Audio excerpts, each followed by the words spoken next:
যি বাৰ্ষিক অধিৱেশন এই ৪৫ সংখ্যক বাৰ্ষিক অধিৱেশনখনি বজালীৰ বাগমাৰাতে অনুষ্ঠিত হৈছিলে আৰু তিনিদিনীয়া কাৰ্যসূচীৰে বৰ্ণাঢ্য কাৰ্যসূচীৰে এই কাৰ্যসূচী আজি অন্তিম দিন আৰু এই অন্তিম দিনত সাংস্কৃতিক শোভাযাত্ৰা আয়োজন কৰিছে।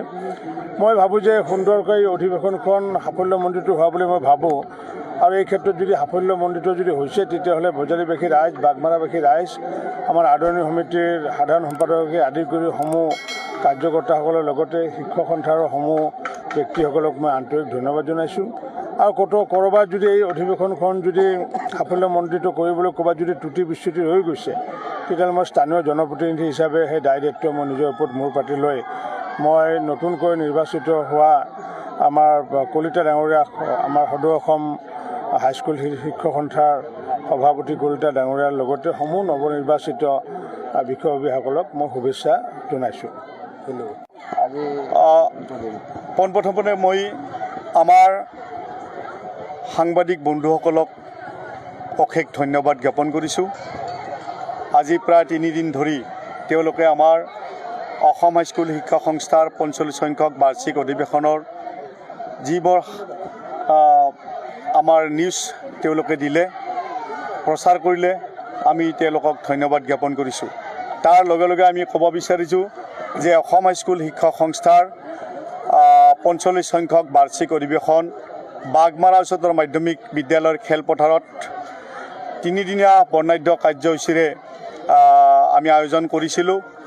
এই তিনিদিনীয়া বৰ্ণাঢ্য কাৰ্যসূচীৰ আজি অন্তিম দিন আৰু অন্তিম দিনত আছিল প্ৰথম কাৰ্যসূচী আমাৰ সাংস্কৃতিক শোভাযাত্ৰা আৰু সাংস্কৃতিক শোভাযাত্ৰাত আমাৰ লোকেল অগ্ৰাণ্য বাগমাৰা ৰাইজ আহি সাংস্কৃতিক শোভাযাত্ৰাত অংশগ্ৰহণ কৰিছে।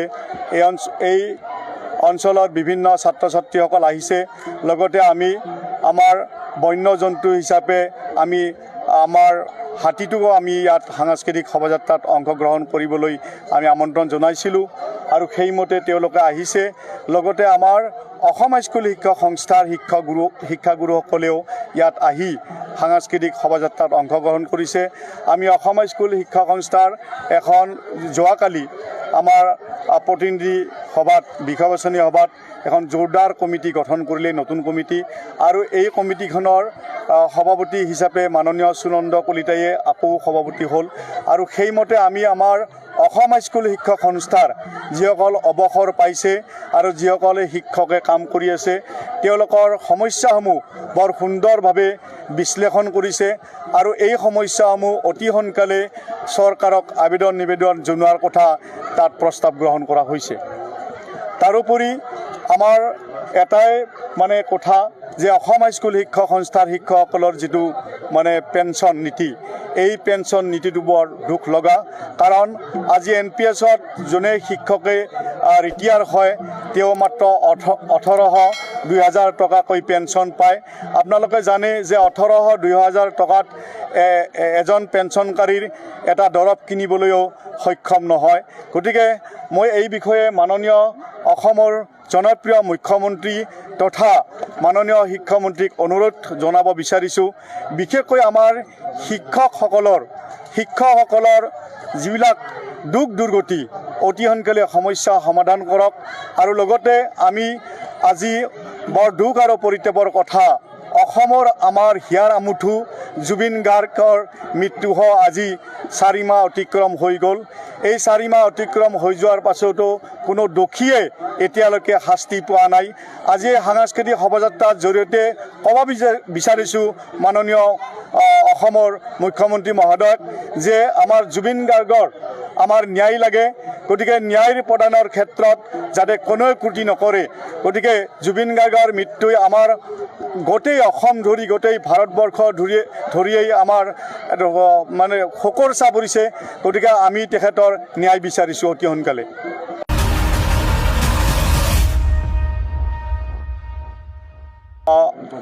পোনপ্ৰথমে মই আমাৰ সাংবাদিক বন্ধুসকলক অশেষ ধন্যবাদ জ্ঞাপন কৰিছোঁ। আজি প্ৰায় ৩ দিন ধৰি তেওঁলোকে আমাৰ অসম হাইস্কুল শিক্ষা সংস্থাৰ ৪৫ সংখ্যক বাৰ্ষিক অধিৱেশনৰ যিবোৰ আমাৰ নিউজ তেওঁলোকে দিলে প্ৰচাৰ কৰিলে আমি তেওঁলোকক ধন্যবাদ জ্ঞাপন কৰিছোঁ। তাৰ লগে লগে আমি ক'ব বিচাৰিছোঁ যে অসম হাইস্কুল শিক্ষক সংস্থাৰ ৪৫ সংখ্যক বাৰ্ষিক অধিৱেশন বাগমাৰা উচ্চতৰ মাধ্যমিক বিদ্যালয়ৰ খেলপথাৰত ৩দিনীয়া বৰ্ণাঢ্য কাৰ্যসূচীৰে আমি আয়োজন কৰিছিলোঁ। এই ৩দিনীয়া বৰ্ণাঢ্য কাৰ্যসূচীৰ আজি অন্তিম দিন আৰু অন্তিম দিনত আছিল প্ৰথম কাৰ্যসূচী আমাৰ সাংস্কৃতিক শোভাযাত্ৰা আৰু সাংস্কৃতিক শোভাযাত্ৰাত আমাৰ লোকেল অগ্ৰণ্য বাগমাৰা ৰাইজ আহি সাংস্কৃতিক শোভাযাত্ৰাত অংশগ্ৰহণ কৰিছে। এই অঞ্চলৰ বিভিন্ন ছাত্ৰ ছাত্ৰীসকল আহিছে। লগতে আমি আমাৰ বন্য জন্তু হিচাপে আমি আমাৰ হাতীটোকো আমি ইয়াত সাংস্কৃতিক শোভাযাত্ৰাত অংশগ্ৰহণ কৰিবলৈ আমি আমন্ত্ৰণ জনাইছিলোঁ আৰু সেইমতে তেওঁলোকে আহিছে। লগতে আমাৰ অসম হাইস্কুল শিক্ষক সংস্থাৰ শিক্ষাগুৰুসকলেও ইয়াত আহি সাংস্কৃতিক শোভাযাত্ৰাত অংশগ্ৰহণ কৰিছে।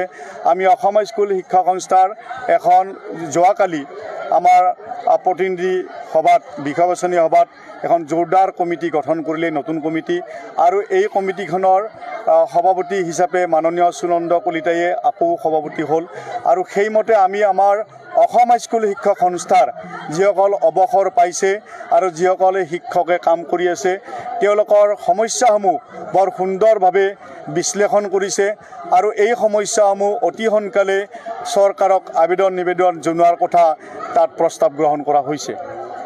তাৰোপৰি আমাৰ এটাই কথা যে অসম হাইস্কুল শিক্ষক সংস্থাৰ শিক্ষকসকলৰ যিটো পেঞ্চন নীতি, এই পেঞ্চন নীতিটো বৰ দুখ লগা।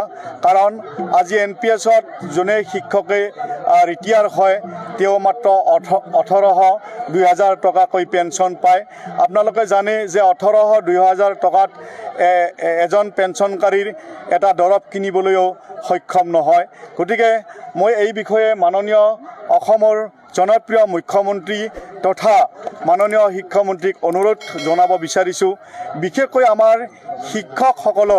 শিক্ষকসকলৰ যিবিলাক দুখ দুৰ্গতি অতি সোনকালে সমস্যা সমাধান কৰক।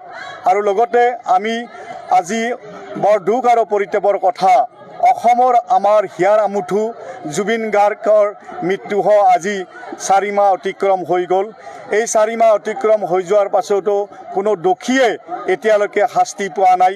আজি সাংস্কৃতিক শোভাযাত্ৰাৰ জৰিয়তে ক'ব বিচাৰিছোঁ মাননীয় অসমৰ মুখ্যমন্ত্ৰী মহোদয়ক যে আমাৰ জুবিন গাৰ্গৰ আমাৰ ন্যায় লাগে। গতিকে ন্যায় প্ৰদানৰ ক্ষেত্ৰত যাতে কোনেও ত্ৰুটি নকৰে। গতিকে জুবিন গাৰ্গৰ মৃত্যুই আমাৰ গোটেই অসম ধৰি গোটেই ভাৰতবৰ্ষ ধৰিয়েই আমাৰ শোকৰ চাপ পৰিছে। গতিকে আমি তেখেতৰ ন্যায় বিচাৰিছোঁ অতি সোনকালে।